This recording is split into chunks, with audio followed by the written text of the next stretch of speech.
Hundreds of thousands of sorority sisters are celebrating Kamala Harris as she prepares to make history as the first woman and woman of color to serve as vice president. While I may be the first woman in this office, I will not be the last.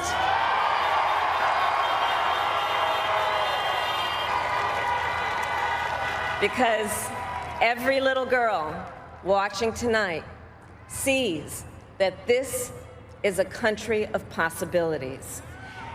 And to the children of our country, regardless of your gender, our country has sent you a clear message. Dream with ambition, lead with conviction, and see yourselves in a way that others may not, simply because they've never seen it before. So that was a clip from the Vice President-elect's acceptance speech in Delaware Saturday night. Along with being the first female Black and South Asian American vice president, Harris is also the first graduate of a historically Black college or university and the first member of a Black sorority to sit a heartbeat away from the presidency. Dr. Glenda Glover is here with us now to provide some insight. She's the international president and CEO of Alpha Kappa Alpha, the sorority Harris belongs to. She's also the president of Tennessee State University. So, Dr. Glover, I could tell that you were sort of smiling as you were listening or re-listening to that speech from the vice president-elect. How did it make you feel when you heard it the first time? It was a moment of tremendous pride, pride for African-American women, pride for women across the country. It's a game changer for little girls, little Black girls, little Asian girls, little Indian girls. The possibilities are unlimited. It's just it's an amazing feeling. One of the things that I kept on thinking as I was watching kind of the social media feeds react to Kamala Harris is that she's not just a woman of color, but she's a woman of colors, two of them, pink and green. There were people who were part of the sorority that I didn't even know were part of the sorority, but seeing her brought back so much pride that everyone, don't even try to buy pink and green here in Philadelphia, it's all sold out. And what I kept on thinking was, there are actually very many prominent, successful women who have been part of the sorority system at the HBCUs. And I was wondering what you think. Some of the things that she may have learned, the type of women that these sororities produce, what do you think she has taken from the sorority experience that she will now apply in her role as future vice president? Well, her leadership skills that she picked up at Howard University, a prominent HBCU. The leadership skills she learned with Alpha Kappa Alpha. That's one of the missions. That's our mission, one of our goals, to train young ladies to become leaders. As a member of Divine Nine, which has all the 4 sororities plus the 5 fraternities, we can't just single out Alpha Kappa Alpha alone, although we're proud that she's a member. It's so much bigger and broader than Alpha Kappa Alpha. And we are so excited that what she's done for HBCUs, it shows the caliber of individuals that HBCUs produce. And it has finally put to bed that question about, are HBCUs relevant? Well, her ascension to the vice presidency of the United States shows the relevancy of HBCUs. If that doesn't do it, then I don't know what else can.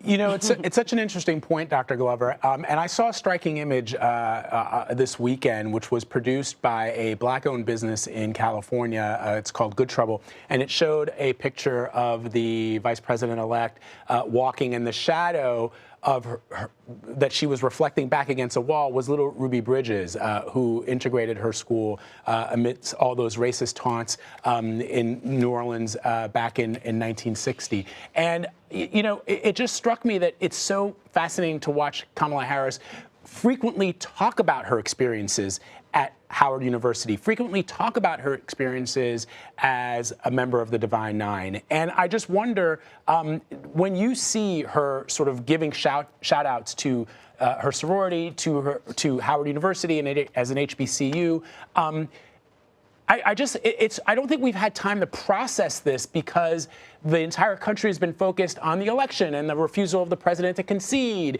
and the chaos that, that was sort of swirling about before the election and the coronavirus. I almost feel that we haven't really processed this yet. And yet she has frequently, consistently talked about her time as a Bison and as a member of Alpha Kappa Alpha. Right. It's still evolving. It has hit many of us, but the level of where this is headed has not gotten to many of us yet, to everybody, because we see it as it's opened the doors for so many. The door is, while the glass ceiling in government, we can say she has put a crack in that, ascending to the vice presidency. So it's opening doors now for corporations, for the C-suite, for corporate boards, for higher levels of other organizations and government. So it's open. These are the doors that are opening, and we're showing that it can be done by African American women who are talented, who are experienced, and who are ready to get the job done. And one of the things that we did see during the campaigning season were Black Greek organizations really turning out to support Harris, working to turn out the vote. These are people, like I pointed out earlier, that are successful. They're in positions of power. They are in positions where they can influence people. And I think you really saw them working, but they're also in positions of service. The thing about these sororities is one of the primary things that you are taught when you join a sorority is that it's important to be of service and to give back. And so I'm wondering what you saw during the campaign season when it came to Black fraternities and sororities and how they helped to push this vote along. Well, we organized in each sorority and fraternity, organized a Get Out the Vote movement, especially on HBCU campuses, where every chapter had to have some type of voter engagement, whether it was voter registration, voter mobilization, voter education. We had to have some type of voter engagement activity on their campus. And all four of the sororities got together to stroll to the polls, because it's so much unity when all 9 are included. Yes, we're proud of our membership of Alpha Kappa Alpha, but I can't overstress how it was the Divine 9 that operated as a group, as one collective unit that work together to get their vote out. We're nonprofits, all of us. We're service organizations, we're nonprofit. So we don't endorse any candidate, but we can definitely say organize. You must use your duty and get out to vote. Organize and go out to vote. So if you go to the polls, you'll figure out who to vote for. But we're trying to make sure that you go to the polls to vote. And now we're asking everyone who went out on November 3rd to go back again on January 5th if you live in Georgia, because that's also important. So we're now working on part 2 of the Get Out the Vote movement, Divine 9. So and she's very appreciative to the Divine 9 and the women organizations, the links, the National Council of Negro Women, Black Women's Agenda, Jack and Jill, Girlfriends. All the organizations combined to make sure that we had to Get Out the Vote movement together, and that we served. That's the way we served. As a part of our service is getting people out to vote. Dr. Glover, no one will ever not see the election of Barack Obama as president of the United States as something historical. That will never be diminished. But there is something that he had in common with a lot of his predecessors. He was educated at a series of Ivy League schools. He went to Columbia University as an undergrad and then to Harvard Law School. And that is kind of what has been the norm for all presidents and a lot of vice presidents of the United States. Here you have the vice president-elect who is a graduate of a historically Black college university, Howard University. Just explain to our viewers the significance of just that and why HBCUs came to be in the first place. I don't think a lot of people understand why we have them, why they exist, and why they have consistently, it's not just for Kamala Harris and others, consistently produced leaders in this country across every field and industry.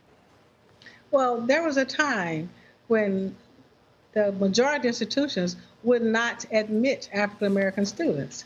And during that time period is when the schools were formed to educate the free Negro. And so many schools began to be formed to assist in getting African Americans educated. And when those doors were closed to other universities, then we went to our own universities and educated Thurgood Marshall, Howard University, and Kamala Harris. You got Oprah went from Tennessee State University. So we have many individuals who came from the HBCU world and are proud to announce that they went to the HBCU. I attended Tennessee State University, and it's an absolute honor and blessing to come back and lead the institution that gave me my start. So HBCUs have produced dynamic individuals who are leading this country, members of Congress. And now the one member we had in the Senate who's now the vice president. So HBCUs came about at a time when we could not go to other universities, but now we're saying these institutions were good enough to educate your parents, your grandparents, your uncles, your aunts. So now they're good enough to keep us going and want you to come to HBCUs to see what we have to offer, because we have created the black middle class and sustained it. And so now the world can see just what HBCUs have done for our country and how important they are to our country. And now how they've created the STEM majors, the school teachers, Mahara Medical College, whom CSU just partnership with yesterday. That Mahara Medical College, how many doctors and dentists they educate. It is just unbelievable. The history is so rich that I just enjoy telling it every chance I get. Dr. Glenda, you know, this certainly is a time for many people to celebrate, but come January 20th, that's when the hard work begins. You heard Joe Biden in one of his, I guess, acceptance speech. I don't even call it, it's an acceptance speech, I suppose, even though Donald Trump hasn't accepted it yet. You know, he thanked the African-American community. Come January 20th, what do you want to see from this administration? What sort of actions do you want to see when it comes to HBCUs and you know, African-American voters? Well, there's a lot on the agenda, and he did say that African Americans had stuck with him, and he's going to be there for us. And so we believe that. I believe he's going to put the dollars into HBCUs that are needed, dollars not just for emergency. We got some CARES Act funding because the Black Caucus fought so hard for it. Congresswoman Alma Adams and Marsha Fudge and others fought so hard for it, and then it went through. But we're looking for funding that will grow HBCUs, research. We want to become research magnets. Now, there's the research categories, like there are about, I think there are 11 HBCUs that have R2 classification, I mean, you're second level research. We want to move up to the R1 with the Vanderbilts and the UTs in Tennessee and the Harvards and the Yales who are R1, the highest level of research. That's one thing. The second thing, we want to make sure that we become STEM magnets. And so for the STEM students who are the talented engineering and science and math students, that they're allowed to prosper and grow into their professions. The infrastructure that's needed at HBCUs, the sustainability measures through endowments that are needed. There are things we have on the agenda, and we've met with the Divine Nine and HBCU presidents, met with both Senator Harris, Vice President-elect Harris, and with President-elect Biden more than one occasion. And these are some things we have talked about and some commitments were made. And so we're looking forward to that. I mean, we're waiting with anxious anticipation for what's going to happen with HBCUs. Well, Dr. and Anne-Marie, I just got to say, you know, the way you explained all of that is giving me FOMO because, and I hope young people heard your message, Dr. Glover, because we work, Anne-Marie and I work with a lot of people, not just at CBS News, but across our industry who went to either an HBCU or who are a member of a historically black fraternity or sorority. And man, are they annoying. I mean, they're little sort of battles between the different schools and the different sororities and fraternities is funny enough, but you definitely feel sometimes excluded by all of their in-jokes. And a part of me, on a serious note, I've said this to my colleague Michelle Miller, who's a graduate of Howard as well, you know, a part of me understands sort of this sort of communal aspect that exists across all the HBCUs and the fraternities and sororities where, you know, for perhaps 4 years of a lot of people's lives, they were able to breathe and feel comfortable in a world that sort of looked out for them and protected them even long after they leave those schools. So I think that's sort of interesting. It really is. And we all have this, the fraternities. This is the connecting part.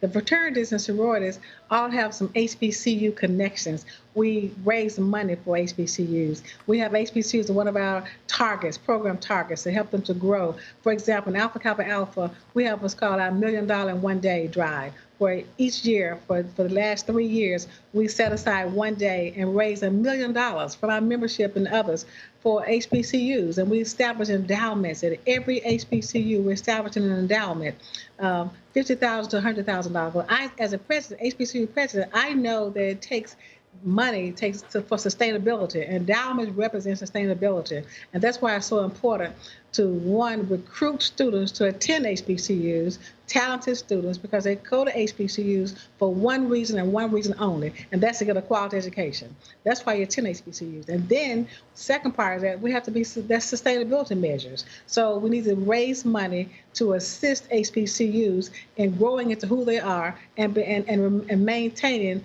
the status of educating the Black middle class, producing great students, and just ensuring that when students are deposited back into society, they're going to be productive students throughout the country and throughout the world.